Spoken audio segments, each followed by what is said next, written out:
na-alarma talaga si Ombudsman Rimulya sa nangyari. Okay. Magandang hapon sa inyo lahat. I came here to announce that there was a recommendation and I signed for a 6-month preventive suspension of the Sergeant at Arms of the Acting Sergeant at Arms of the Senate, Mao Blasca, for what happened the other night, and it's just to 6 months without pay. the preventive suspension meant to make things easier for us to get to the bottom of things. Kinakailangan kasi na mapag-aralan yung pangyayari na naganap sa Senado nung 13 ng Mayo, nung gabi, at madaling araw kahapon lang yun, madaling araw kahapon, kung saan nataputukan at pila tumakas sa protective custody ng Senado si Senator Bato de la Rosa na mayroong warrant of arrest. Alam mo kasi mga kli, ganito yung sitwasyon eh. Yeah. Senate President ka, nagkaroon kayo ng resolution number 44, na kinukuha mo, na pinapangalagaan mo, ito yung Senator Bato. Bakit kayo nag-issue ng protective custody? Na dapat wala, di ba? Kasi unang-una, kung may privilege from arrest, alam naman natin na kumbaga customary yan sa Senado, kapag may session. Okay, sige, pero maliwanag na kapag ang penalty niya na imprisonment, more than 6 years ang imprisonment, hindi mo yan dapat kanlungin. Di ba? Hindi mo yan pwedeng kanlungin. Maliwanag yan. Maliwanag yan sa batas. Yan pwedeng kanlungin.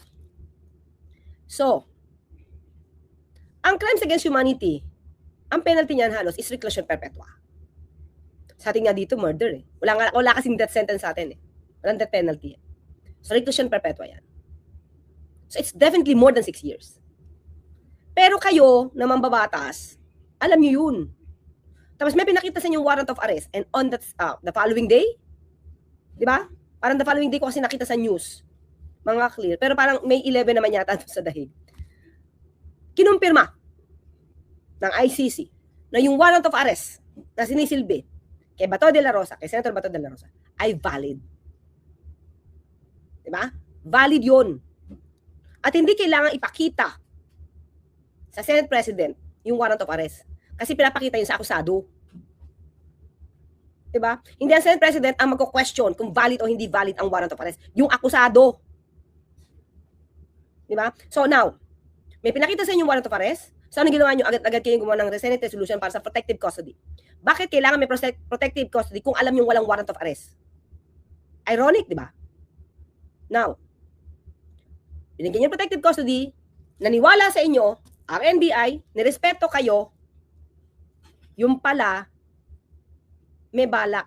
May mukhang balak. May mukhang balak patakasin. Diba? So, kaya tuloy na pagbibintangan, nagawa-gawa, yung panggugulo, at parang GNAGO ang taong bayan. Diba? Using those legal jargon. Tapos bigla na lang, ay wala kang mang responsibilidad dyan kasi lumabas siya nang hindi alam. Ha? Eh di ba may ma-lockdown ba kayo dyan? Tapos sabi nyo, kasi walang warrant of arrest, malaya siya. Tapos ngayon mga kakli, nakadeclare si Senator Bato sa listahan ng wanted ng ICC. Diba? Para nyo, GNAGO, yung taong bayan, sa pamamagitan ng mga resolution nyo na preventive or protective custody, na kayo ang mamamahala sa kanya, kayo ang magpoprotekta sa kanya, tapos napakawalan. Sino to mga kaklear? Of course. Ito, may papakita ko sa inyo. Ha? Sino ba ang namuno dito? Ha? Sino ba namuno? Siyempre, si Sergeant at Arms. Ha? Ano ba yan? Si Sergeant at Arms, Mau. Sabi natin yan. Tapos, ito pala, tingnan natin kung gaano ba talaga sila ka-close, mga ka-clear. Ayan, ha? Ito lang naman, di ba? 2017, ayan, o. Ano to, nasugbu? Okay, Municipal Police, nasugod yata to, Municipal Police Station, Batangas, PPO was awarded as the best Municipal Police Station Class A Municipality of PRO for A Calabarzon given by PDG, Ronald Marapon de la Rosa, Chief PNP and police, ano ba to? Captain ba to? Superintendent. Police ano to? PC, superintendent. Sorry, police ano to? Police superintendent. Okay? Police superintendent. Ayan o, magkasama na sila mga kaklir. Mao, Raniada, Aplaska. Diba? Ganon sila ka-close. O, sa nasugbo to, MPS source. O. Diba? Bachi, mista mga kaklir. Mista. Diba? Mista to. O. Tapos, ito pa mga kaklir, papakita pa ako sa inyo. Okay? Okay, saan tayo? Yun. Ay, wait. Ito pa. So, ayan mga kaklir. That's 2018. Ha? Ronald Bato de la Rosa at sa aming PRO4A Regional Director Mau Aplaska, who is now the Director for Operations at the National Headquarters Camp Carame, Quezon City. Ganun sila ka-close mga ka-clear. Now you know. Now you know. Ito pa. Yan. 2017 ulit. At the 116th Police Service Anniversary Celebration at the PRO4A Regional Commander headed by Regional Director General Mau Aplaska with our special guest PNP Chief General Ronald Bato de la Rosa. Diba? Mista eh. Okay lang naman mga kaklir, maging mista ka, maging okay, maging friends kayo, pero wag naman kayong aabuso. Tuloy tayo kay ano, suspended na siya for 6 months without pay. At iimbestigahan pa. Galing sa ICC. At yun, yung isa na mahalagang balita na ina-anunsyo ko ngayon sa inyo lahat sapagkat kinakailangan kumilos tayo sa baril. 6 months. Good afternoon po, Isa Umali po from DCWB. Ano po katagal yung preventive 6 suspension? 6 months. And nakausap niyo na rin po ba si Senator Sergeant at Arms Aplaska? Hindi ko rin nakausap. Pero pinadala ko na ang order sa Senado para matagal nila kagad sapagkat ang usapang ito ay napakasiryosong usapan. Sa isang opisina na itinatak ng ating saligang batas, ang mga pangyayaring ito hindi katanggap-tanggap. Lalo-lalo na na siya ay gumaganap bilang Sergeant at Arms at siya pa nagpaputok ng unang putok ng baril. It's worrisome if we allow this to go unpunished and just ignore something of this magnitude. Hindi na nila madideny na ang unang pumutok ay si Aplaska. Na hindi naman kailangan mga ka-clear. Mamaya i-discuss ko to sa inyo. Mas malalim kasi na-interview tong si Aplaska eh. At ang daming na-i-reveal dito. Maraming na-i-reveal dito na questionable talaga yung ginawa niya. Imagine niyo mga ka-clear. Yung pinto going to the GSIS premises. Pwede lang ma-open from the inside ng Senate. So kung manggagaling ka dito sa GSIS, kung nasaan yung NBI, hindi siya makakapasok kasi ma-open mo lang yon from the GSIS. Diba? So, kaya yung example nitong si Senator Alan Cayetano, na para bang may tao, papasok, mag-a-attempt pumasok, di nga pwedeng pumasok eh. So ang ginawa ngayon, nung may-ari daw ng bahay sila, nilabas, lumabas sila, binuksan niya yung pinto, at tinanong, sino kayo? Diba? Alam mo palang hindi makakapasok. Ba't ka pa lumabas? Hindi ba nag-provoke ka pa? Nag-provoke ka pa. At sinabi ni NBI Director, at that time, isa lang ang nandoon at may kasamang blue guard from GSIS. Talagang sinisecure lang yung premises. Ba't kailangan mo magpaputok? At bago yan nagpaputok mga ka-clear, naka-bullet vest, may long farm arm, nagkasapa, pinakita ko sa inyo kagabi. Diba? Mukhang planado, scripted. Sir, good afternoon. Yan is Kapag FJB News Online. Sir, yung 6 months preventive suspension without pay, would that be correct? Ano yung kalimutan? Sir, hindi mo siya po. Preventive suspension. Preventive suspension, I don't know kung may pay or no pay. No pay. Okay. Sir, meron ba siyang given the preventive suspension? Kasi Can you appeal it? Pwede kaya appeal yan. Kaya lang, imbestiga tayo, hindi natin pwedeng maglagay ng tao na maaaring maka-impluwensya sa mga bagay na kailangan nating mabungkal dito sa Senado. At syempre, kaya nga tayo nag-preventive suspension para walang undue influence sa investigasyon. Kagaya niyan, yung usapan sa CCTV, narinig natin, may sabihin na rin tayong in-issue para ibigay sa atin ang CCTV ng Senado nung gabing yun para makita natin ang buong pangyayari. Sana naman. Parang ang problema, parang may nakita akong balita kanina mga clear. Wala daw eh. Wala daw record kung saan nagkaroon ng putukan. Wala hanapin ko, parang nakita ko, parang nadaanan ko mga clear eh. walang nawawala na footage. Sapagkat may mga allegations or mayroong mga nagsasabi, baka tinago na yung mga CCTV footage. Sana naman walang cover up dito. Hi, sir. Camille po from TV. At ano, ang investigasyon nito, kasama lahat, kasama ang NBI dito na ating imbestigahan. Kasama rito ang USAA, kasama rin yung mga polis na nagpunta rin sa lugar na yun para malaman natin ang buong pangyayari mula sa perspektibo ng gobyerno. Overall governance story. Ito yung Executive Department, Legislative Department, ay tayo constitutional body, kinakailangan. Ito na ang talagang tungkulin na binibigay sa atin ng saligang batas. Sir, what about Senator Robin Padilla? According to General Aplasca, he was the last person na nakita sa CCTV na kasama po. Kasama yan sa investigasyon. Kasama syempre si Senator Robin Padilla. Ayan, mamaya titikapin natin. After this, titikapin natin yung kay Senator Robin Padilla. Okay? So, di ka pwede makatakas dito. Hindi ka na pwedeng, nako, baka ipa-contempt mo pa to. Diba? Konting nasabihan lang na huwag ka munang magsalita. I still have the floor. Napik ko na. Mga ka-clear. Samantalang singit ng singit siya. Siya yung sumisingit habang nagsasalita. Si Senator Kiko Pangilinan. At hihingin natin ang bersyon ng pangyayari sa lahat. Pati kay Senator Jengo Estrada kasi nga mayroong insinuations na sinabi niya na itago yung CCTV. Kung ano ang tono nun, malalaman natin. Pag may nawala dyan, baka naman siya mapaghinulaan. Kaya gusto natin magpaliwanag lang. Sir, may tutuloy ba na obstruction of justice yung nangyari? Definitely. No? Kaya hindi lang yan obstruction of justice. No? Yung discharge of firearms is disturbing. Yung papaputok ng baril. Yan. Nasa loob ng building. At ang inyong pinuputukan ay law enforcement. That's so ironic na law enforcement. Yan yon mga ka-clear. That's the point. Yung sasabi natin kagabi.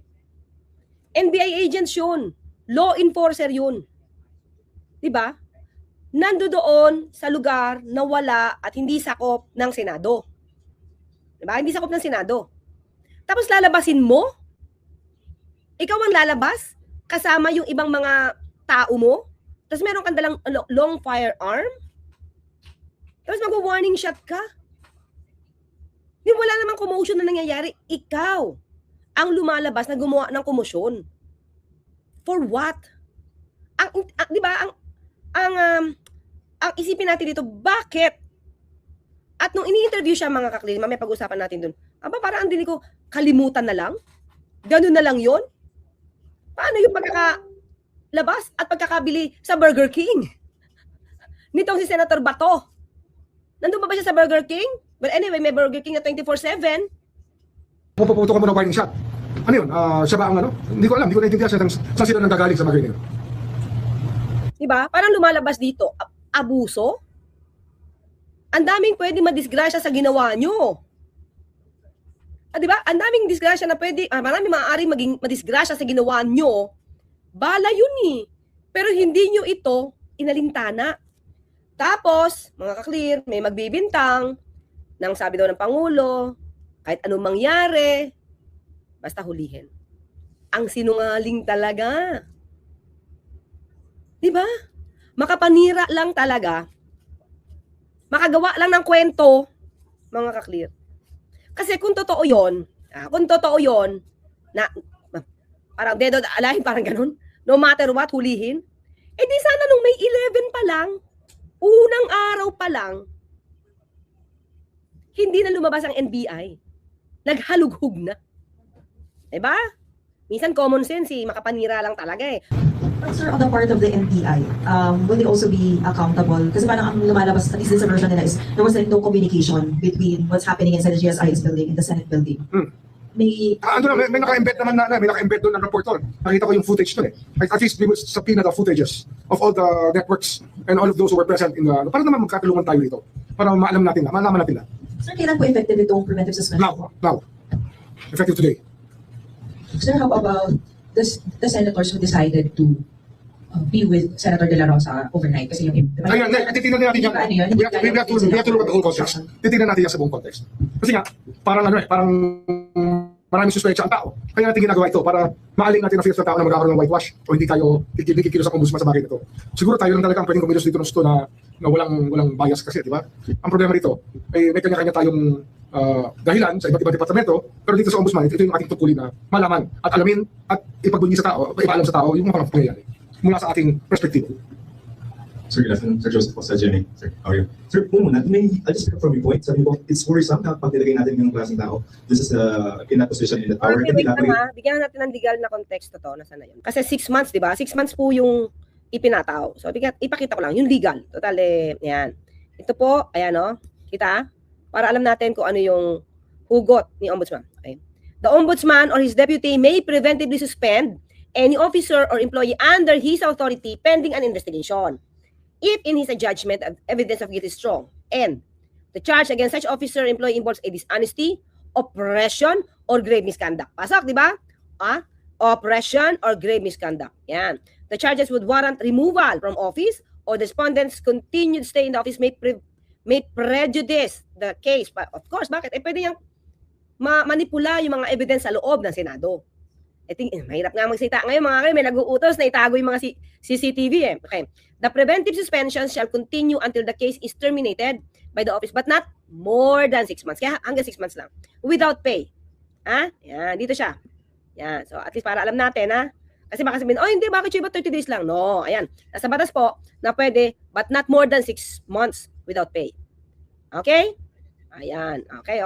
So kita na natin na at least may basihan yung order ni Ombudsman. Okay, balik tayo. Okay. So siya ay alarmado sa ginawa nitong si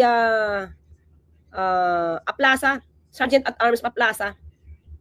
Nag-warning shot siya sa enclosed area. Saan? Class ka? Kasi nga, worries up yun. Kasi nga, papuputukan mo law enforcement. Ano siya, mas mataas sa law enforcement? Is he higher than law enforcement? He's supposed to help the Senate maintain the rules of the Senate. Pero para paputukan mo law enforcement, ibang usapan yan. Hindi natin tinotolerate yung ganyang behavior. At inamin, mga clear. At sa briefing namin, mga clear. Okay? Doon kasi sa meeting na yun with the President, doon na isa-isa kung ano ibang pangyayari. Although, syempre, hindi pa siya final na lahat, di ba? Pero ito yung mga initial facts na nakita na sa initial investigation ng PNP, ng NBI. Kasi ang gustong palabasin dito, mga kaklir, sa totoo lang, ng ilan, di ba? Ayoko naman sabihin ni Senator Alan, ayoko naman sabihin siya yung gusto magpalabas nito. Pero ang gustong palabasin dito, mga kaklir, ang NBI ang umabuso. Imagine niyo, bakit sila nandoon? Ito ay request ni GM ng GSIS.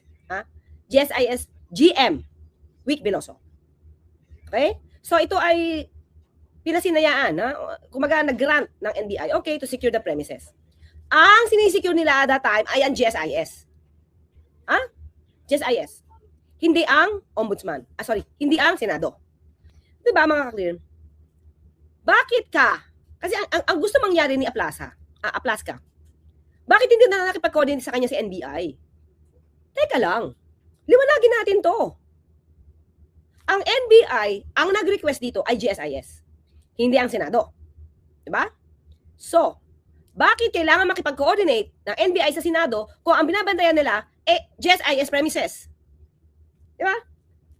Si Senado, wala siyang karapatan actually lumabas doon. Hindi na nila premises, hindi naman sila sabing walang karapatan, pwede naman sila lumabas. Pero ibig sabihin, hindi na nila yung sakop.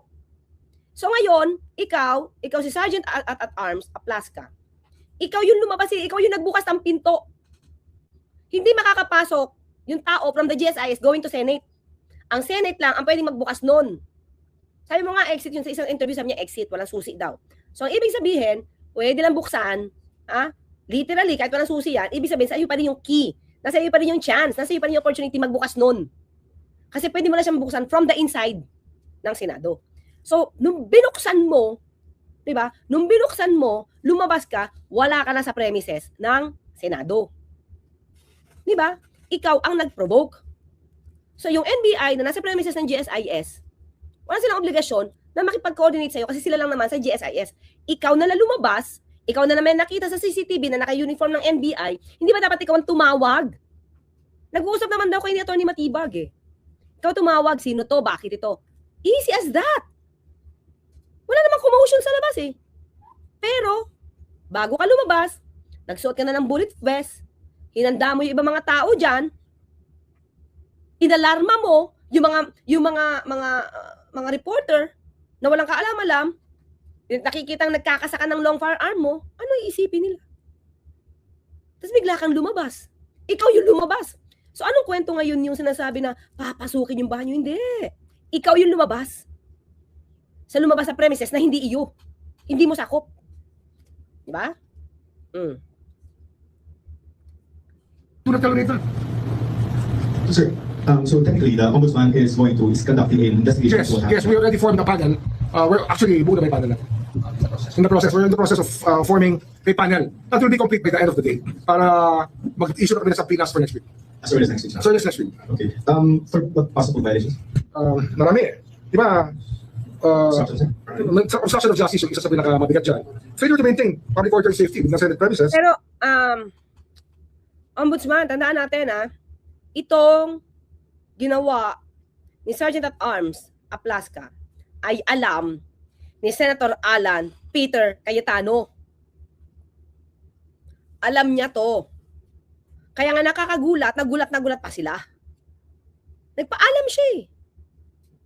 In the first place, mga ka-clear, kung maninita ka lang, ito lang kung maninita ka lang dahil may NBI doon, kung may NBI doon, pupunta ka lang, sabi mo, oh Brad, anong problema? Pwede naman gano'n, Brad, sir, anong problema? Meron ba tayong dapat pag-usapan? Pwede, di ba? Buksan mo yung pinto mo, kasi hindi naman niya nakakapasok yung taga-NBI eh. Buksan mo yung pinto mo, sir, meron ba tayong dapat pag-usapan? Ano po ba binabantayan niyo dyan? Di ba? Pero instead gano'n ang gawin, nag-bullet vest, may long firearm, nagkasa, nagpaalam kay Peter Cayetano, kay Senator Alan Peter Cayetano. Ano ang ibig sabihin yan? Diba? Yun eh. So, planado, stage, scripted. Siguro makikita naman natin sa galawan. Diba? Tsaka, So, kasi ba yung pang-cuddling na gano'n? yun din, anything na petting offender. Fugitive from justice. At least 3, sir, no? At least marami tayong makikita dito gross neglect of duty. Marami dito through the book at there. Kasi unforgivable para sa akin, mahirap patawarin yung ginawa nila yun, na nagpapatok ng baril sa loob ng premises ng enclosed building. Mas lalong delikado yun, it could have hit somebody. I'm sure yung mga kapatid nyo sa hanap buhay, yung mga kaibigan natin sa media, they were shocked by the kind of ruckus caused by the gunfire. Hindi biro yun. Alam nyo, ang na-embed sa utak natin, sa consciousness natin pagka puputong baril. Walang may gusto nun. Nakita nyo mga clear, di ba? Si Sian Ambrosio. Si Sian Ambrosio, nandun sa NBI. Sa GSIS office. Nandinig nila yung putok, di ba? Nandinig nila yung putok. Di ba kabadong-kabado yung reporter? Pero mga ka-clear, doon sa report ng GMA, saka si John Consulta yata yun. Hindi O sige, anyway, basta si GMA. Sila mismo ang nagpakita. Tama yung sinasabi na Atty. Matibag na walang NBI agent sa Senado. Kasi nandun sila sa GSIS office. Sa premises ng GSIS office. Tingnan niyo po yung news ng GMA. Diba? Kaya para palitawin nila yung kanilang naratibo. Tingnan niyo mga kaklira. Ang sabi pa ng Vice Presidente, nang gugulo daw dito dahil kay PBBM. Sino ba yung protektahan? Sino yung nagprotekta? Sino yung nagkasundo-sundo na protektahan at bigla makawala itong si Senator Bato? Si PBBM ba? Si PBBM ba? O mga kaalyado nyo? Diba? O mga kampon nyo? Hindi naman parte ni PBBM ito mga kampon na to eh. Mga ka-clear. Ito mga alagad na to, hindi. Diba? So, tignan nyo kung paano, at siguro ito na lang mga clear eh.